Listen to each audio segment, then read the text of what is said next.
রাত 12টা। মারওয়ান এখনো বাসায় আসেনি। নিশাত অনেকবার ফোনে কল দিয়েছে, প্রত্যেকবার বন্ধ পেয়েছে। কান্না করতে করতেই গলা ব্যথা করছে। লোকটা তার ছানাকেও নিয়ে গেছে। সে তো রাগের বশে নিয়ে যেতে বলেছিল, সত্যি সত্যি নিয়ে যাবে জানলে কখনই বলতো না। তার ছানাটা তাকে ছাড়া কেমন আছে? দুপুরে কিভাবে পাষাণের মতো মারল সে? কত কাঁদলো, একটাবার ধরলো না পর্যন্ত। এই ভেবেই কেঁদে চলেছে নিশাত। দরজায় টোকারাও যে বিছানা থেকে দ্রুত উঠে দরজা খুলে দিল। ওনা মাটিতে লুটিয়ে আছে। দরজা খুলে ছেলেকে দেখে হু হু করে কেঁদে ওঠে। মরণের কোল থেকে বাজের মতো এক প্রকার ছিনিয়ে নিয়ে গালে কপালে চুমু দিতে দিতে বলল, আব্বা, আব্বারে, আপনি কোথায় ছিলেন? মায়ের সাথে এত রাগ? নাহনে 2 হাত ভর্তি চকলেট চিপস। মায়ের আদর পেয়ে আরও গুটিয়ে গেল। সারাদিন পরে মায়ের ওম পেয়ে চুপচাপ পড়ে রইল। মারণ ঘরে ঢুকে দরজা বন্ধ করে ছেলেকে নিশাতের থেকে কেড়ে নিয়ে বলল, আমার বাচ্চাকে যেন ধরা না হয়। নিশাত ছল ছল চোখে নাহনের দিকে তাকিয়ে আছে। নাহন বাবার দিকে তাকিয়ে মায়ের দিকে তাকালো।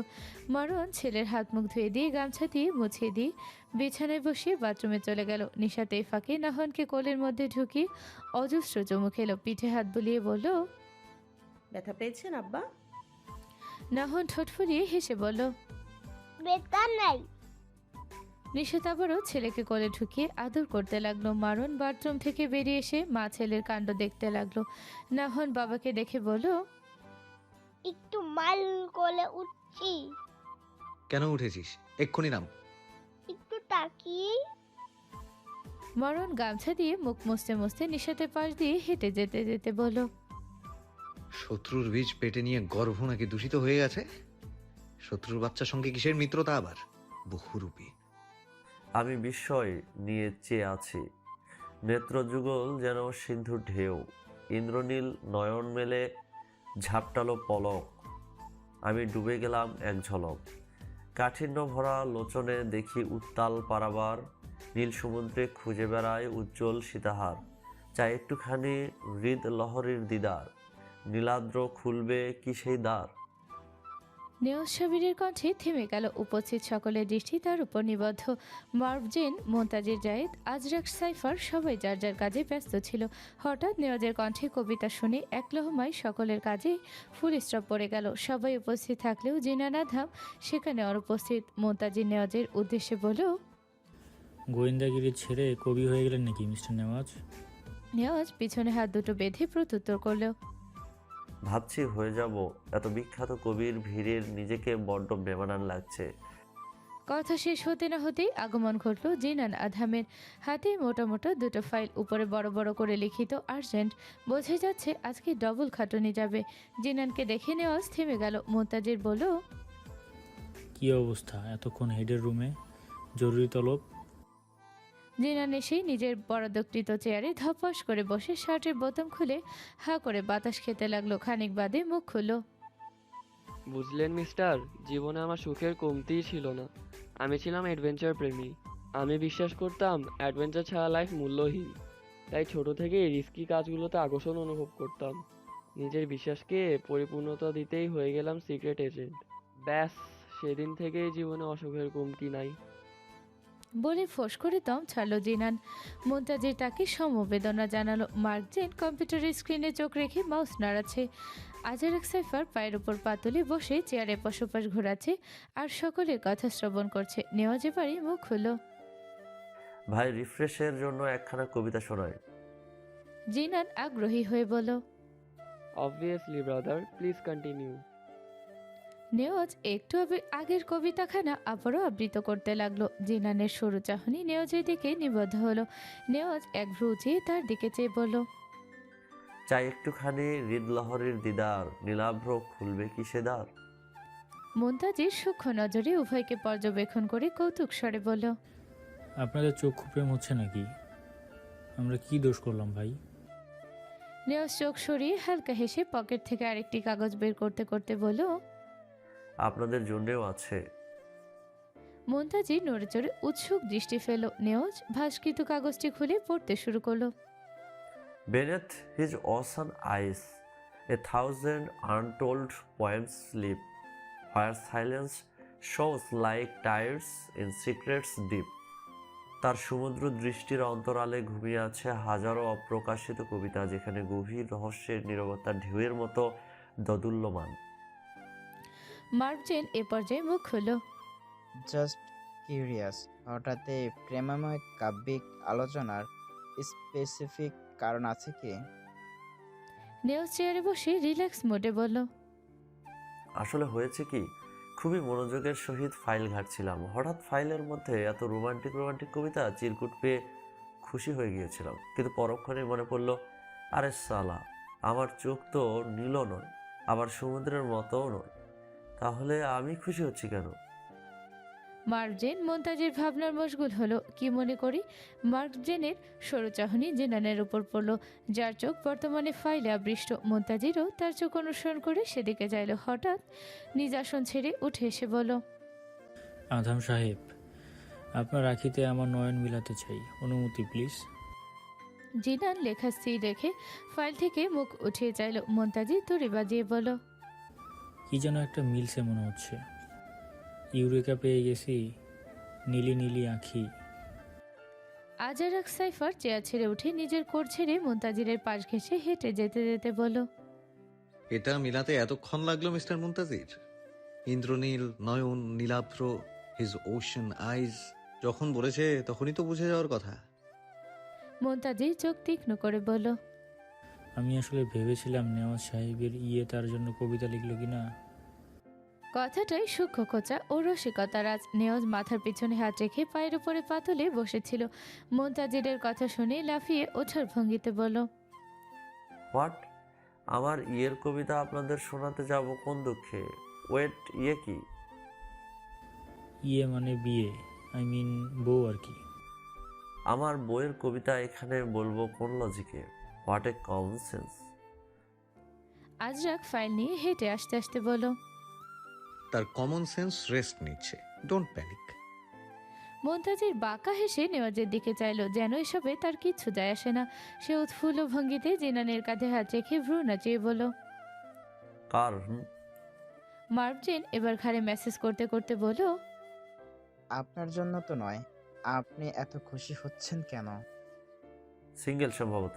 সেই মিঙ্গেল হলে বুঝতো এগুলো জ্বলন্ত অঙ্গার ছাড়া কিছু না।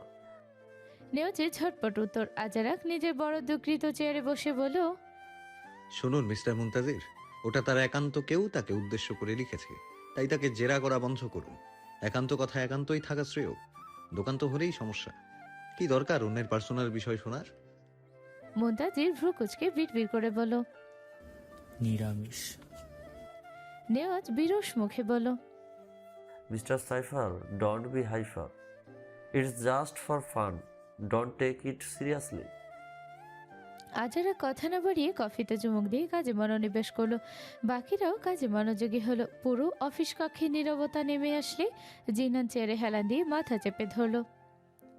উমায়ের ভূঁইয়া, উজান ভূঁইয়া উভয় উর্মি ভূঁইয়া শিওরের পাশে বসে আছেন। ইনাবা মায়ের অসুখ শুনে গত পরশু বাড়িতে এসেছে, এসে পুরো বাড়ি মাতিয়ে ফেলেছে। মানহার বেশ আরাম লাগছে, এতদিন পর মরা বাড়িটায় প্রাণ এসেছে যেন। ইনাবা মামাদের জন্য নাস্তা নিয়ে বাবা মায়ের রুমে ঢুকলো। টেবিলে সেসব সাজিয়ে দাঁড়িয়ে রইল। উমায়ের ভূঁইয়া ভাগ্নিকে দেখে কাছে ডাকলেন। ইনাবা উমায়ের ভূঁইয়া আর উজান ভূঁইয়ার মাঝে ঝট করে বসে পড়ল। উজান ভূঁইয়া চা হাতে নিয়ে বিস্কুট ভিজিয়ে খাচ্ছিলেন। ইনাবা বসাতে চাচ্ছলকে তার পায়ের উপর পড়ায় চিৎকার দিয়ে বললেন, নাবার বাচ্চা। ইনাবা জিভে কামড় বসিয়ে বলল, সরি মামুজান। তো সরি দিয়ে আমি কি করব? আমার সাধের চা। অমন করছো কেন? আরেক কাপ এনে দিচ্ছি। উমায়ের ভূঁইয়া চোখ রাঙিয়ে বললেন, আশ্চর্য, সামান্য চায়ের জন্য এটা কেমন বিহেভ উজান? চা না খেলে মরে যাবি? এমন একটা ভাব করছিস মনে হয় জীবনেও চা দেখিসনি। ইডিয়ট কথাকার। ইনাবা বড় মামাকে থামিয়ে দিয়ে বলল, আরে মামু, রুক যায়ে। মামুজান মজা করছে আমার সাথে, তুমি চা খাও তো। উমায়ের ভূঁইয়া ভাগ্নির মাথায় হাত বুলিয়ে উর্মি ভূঁইয়ার সাথে আবারও কথায় মশগুল হলেন। ইনাবা ছোট মামার দিকে মাথায় গিয়ে বলল, মামুজান আজকে ঘুরতে নিয়ে যাবে? কোথায় যেতে চাস? ইনাবা ভাবুক হয়ে বলল, ভাবির গ্রামের ওই দিকে যাওয়া যায়, জায়গাটা বেশ সুন্দর। ওকে, এবার নুডলসটা দে। ইনাবা নুডলসের বাটি এগিয়ে দিতে দিতে বলল। তুমি প্রচন্ড ফুডি। উজান ভুইয়া খেতে খেতেই জবাব দিলেন। ফুড ছাড়া আমি কিছু না রে, পেটে খাবার না বললে আমার ক্যান্সার হয়। ইনাবা চোখ কপালে তুলে বলল। What cancer? Ujan Bhuiya noodles এতই মুখে পড়েছেন যে কথা বলতে পারছেন না, দ্রুত গিলে বলেন। থুক্কু, ওটা আলসার হবে। খাওয়ার সময় কথা বলিস না তো, কথা গুলিয়ে ফেলি। তুমিও না। কথা শেষ করে ইনাবা মিট বক্স এগিয়ে দিল, যেটা সে নিজ হাতে বানিয়েছে। উজান ভুইয়া নুডলস গপগপ করে খেয়ে মিট বক্সের উপর হামলে পড়লেন। ইমতিয়াজ ভুইয়া রুমে ঢুকে উর্মি ভুইয়ার ভাইদের দেখে চোখ মুখ কুঁচকে ফেলেন। উজান ভুইয়াকে এভাবে খেতে দেখে কপাল ভাঁজ করে বলেন। আস্তে খাও, খাবার পালিয়ে যাচ্ছে না। মনে মনে বললেন, কয় বছরে অভুক্ত কে জানে, চেয়ারম্যান বাড়ি শুদ্ধ খেয়ে ফেলবে মনে হচ্ছে। ইমতিয়াজ ভুইয়ার কথা শুনে উমায়ের ভুইয়া উর্মি ভুইয়া উভয় চাইল। উমায়ের ভুইয়া নিজের ভাইয়ের দিকে তাকিয়ে চোখ গরম করলেন। ইনাবা বাবাকে দেখে এগিয়ে গেল। ইমতিয়াজ ভুইয়া মেয়েকে আদর করলেন। বড়দের কথার মাঝে না থেকে ইনাবা রুম থেকে বেরিয়ে গেল। ইমতিয়াজ ভুইয়া খেয়াল করলেন উর্মি ভুইয়া তার দিকে কঠোর দৃষ্টিতে তাকিয়ে আছেন। আশ্চর্য, সে কি করেছে? সে চোখ সরিয়ে শালা সম্বন্ধীর সাথে কথা বলল। তারা কিছুক্ষণ আলাপ করে বেরিয়ে গেল রুম থেকে বের হতেই ইমতিয়াজ ভুইয়া হাঁপ ছেড়ে বাঁচলেন। কোনো দিকে না তাকিয়ে ওয়াশরুমে গিয়ে ফ্রেশ হয়ে এলেন। বের হয়ে দেখলেন উর্মি ভুইয়া চোখ বুজে আছেন। তোয়ালে দিয়ে মুখ মুছে রুম থেকে বেরোতেই দেখলেন দেয়াল ধরে মানহা দাঁড়িয়ে দাঁড়িয়ে পা দিয়ে ফ্লোর খুঁড়ছে। তিনি কপালে মসৃণ করে স্বভাবসুলভ গম্ভীর গলায় বললেন। দাঁড়িয়ে আছো কেন, কিছু বলবে? মানহা মিনমিন করে বলল। মানে আব্বু, নাস্তার ট্রেটা নিতে এসেছি। ইমতিয়াজ ভুইয়ার কথা কেমন যেন লাগলো। আগে সারাক্ষণ ওই উর্মি ভুইয়ার সাথে সাথেই থাকতো, আর এখন রুমে ঢুকতেই ভয় পাচ্ছে মেয়েটা। উর্মি ভুইয়া কি আতঙ্ক ঢুকিয়ে দিয়েছে মেয়েটার মধ্যে। তিনি নিজেই নাস্তার ট্রে এনে মানহার হাতে ধরিয়ে দিয়ে বলেন। ইনাবা কোথায়? আব্বু বাড়ির সামনে ছোট মামার সাথে ব্যাডমিন্টন খেলছেন। মেয়েরা কোথায়? ওনারা কাজ করছেন, তাই আমি এলাম। মানহার ধীর কণ্ঠ। ইমতিয়াজ ভুইয়া ফুঁস করে নিঃশ্বাস ফেলে বললেন। আচ্ছা, যাও। বলেই ইমতিয়াজ ভুইয়া চলে যেতে নিলে মানহা ডাকলো। আব্বু, একটু বাবার সাথে যেতে চাচ্ছিলাম। ইমতিয়াজ ভুইয়া ভ্রু কুচকে বললেন। কবে? আজই, ইনাবা আপুর সাথে। আবার চলে আসবো। ইহাব যাবে না? মানহা মাথা নিচু করে বলল। ওকে জানাইনি এখনো। জানাও, ও গেলে যাও, সমস্যা নেই। বলে রুম থেকে চলে গেলেন তিনি। মানহা মুখ গোমড়া করে ট্রে রেখে নিজের রুমে চলে এলো। ওনাকে বলে যদি যেতে না দেয়।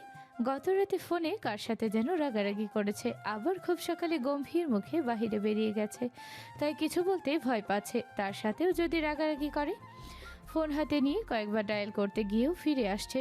শেষে সাহস নিয়ে বদজিন লেখা নাম্বারটাতে ফোন দিয়ে কানে ধরলো। রিং হচ্ছে, তবে ধরছে না। মানহা ট্রাই করলে বেশ কয়েকবার। শেষে জিদে কান্না পেয়ে গেল। লাস্ট আরেকবার ডায়াল করতে রিসিভ হলো। মানহা রিসিভ হতেই সালাম দিল। আসসালামু আলাইকুম। ওয়ালাইকুম আসসালাম। শুনছেন? শুনছি, বলো। কি করছেন? কোস্তাকুস্তি করি। এটা কেমন উত্তর? যেমন প্রশ্ন তেমন উত্তর। উফ, আপনি সোজা কথা তো পেঁচান কেন? কি করছি তা জানার জন্য নিশ্চয়ই ফোন দাওনি। কি বলবি সোজা ছাপটা বলো। ইহাবে রূঢ় কণ্ঠ। মানহা একটু দম নিয়ে বলো। আপনি কোথায়?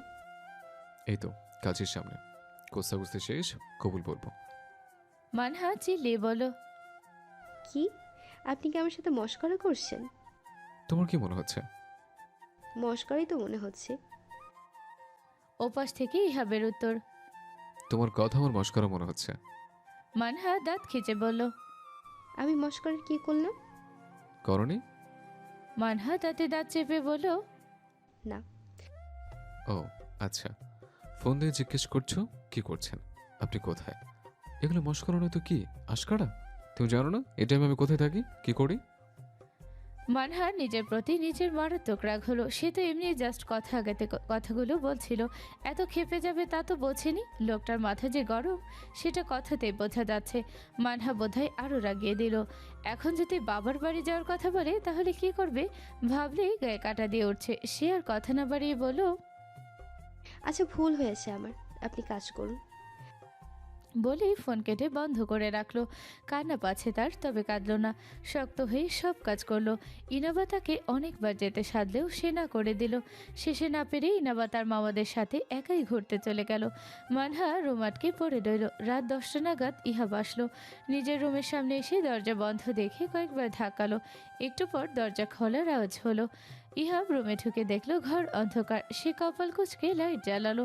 বিছানায় তাকিয়ে দেখলো মানহা কাঁথা মুড়ি দিয়ে শুয়ে আছে। ইহাব কপাল কুঁচকে বলল, অসুস্থ নাকি?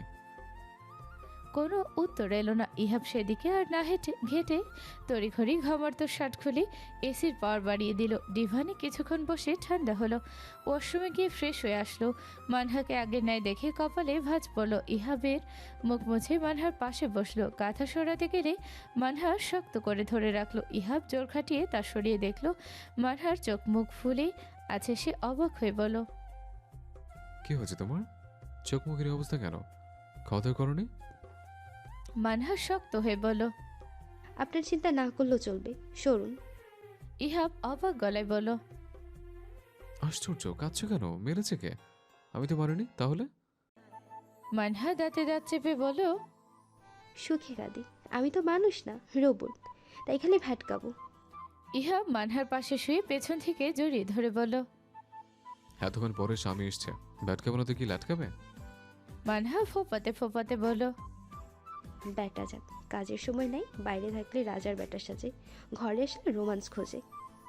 ইহাব বলল, কথা বলো না, ফিল করতে দাও, ডোন্ট ডিস্টার্ব।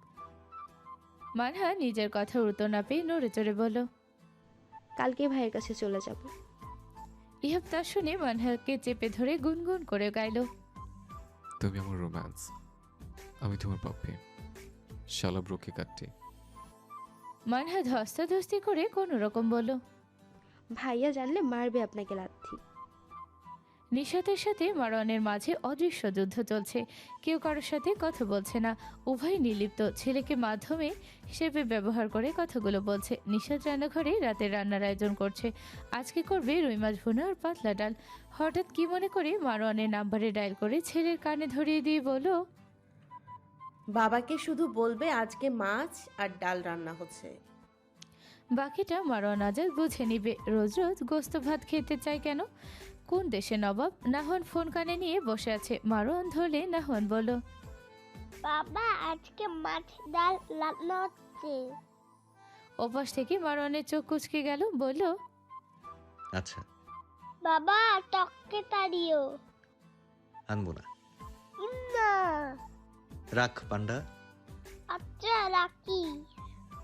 ওপাশ থেকে টুট টুট শব্দ এলেও নাহন কান থেকে ফোন নামালো না। বাবা বাবা করতে থাকলো। নিশাত ছেলের কান থেকে ফোন নিয়ে দেখে রান্নায় মন দিল। একটু পর নাহনকে বাটিতে গুঁড়ো দুধ দিয়ে গেল। বাচ্চাটা দুধ খেয়ে দু হাতে নিয়ে খাচ্ছে। পুরো জামা ভরে ফেলেছে।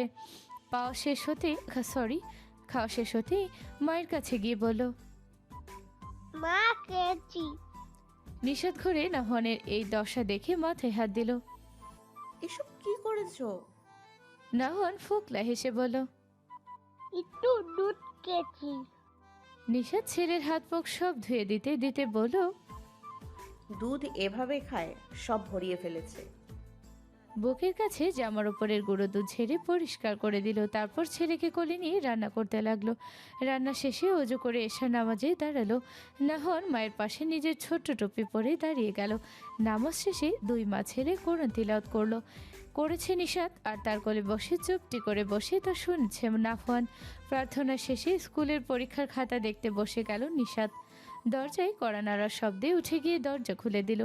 মারওয়ান রুমে ঢুকে বিছানার উপরে ছড়িয়ে ছিটিয়ে থাকা কাগজ দেখে বলল, ঘরে এসেও শান্তি নেই। নিজের মর্জি মতো বাসা বানিয়ে রেখেছে। মাছ রান্না করে খাতা ছড়িয়ে ছিটিয়ে বিছানা ভরে রাখে। এক বিন্দু শান্তি নেই কোথাও। নিশাত কথা না বাড়িয়ে খাতাপত্র গুছিয়ে পাশের রুমে চলে গেল। ওই লোকের সাথে কথা বলা বাদ দিয়েছে সে। অযাচিত কথা বলার কোনো মানেই হয় না। মারওয়ান নিশাতকে চুপচাপ চলে যেতে দেখে ঠোঁট বাঁকিয়ে বলল, অ্যাটিটিউড। নাহনকে দেখে বলল, ওই কবুতরের ছাও খেয়েছিস? নাহন গোলগাল শরীরটা নিয়ে দৌড়ে এসে মারওয়ানের পা জাপটে ধরে বলল, কাইনি। মারওয়ান ছেলেকে কোলে নিয়ে বলল, ভালো করেছিস, আমার সাথে বিরিয়ানি খাবি। নাহর মাথা নাড়াতে নাড়াতে বলল, মুজা মুজা খাবো। হ্যাঁ, পকেটে হাত দে। নাহর বাবার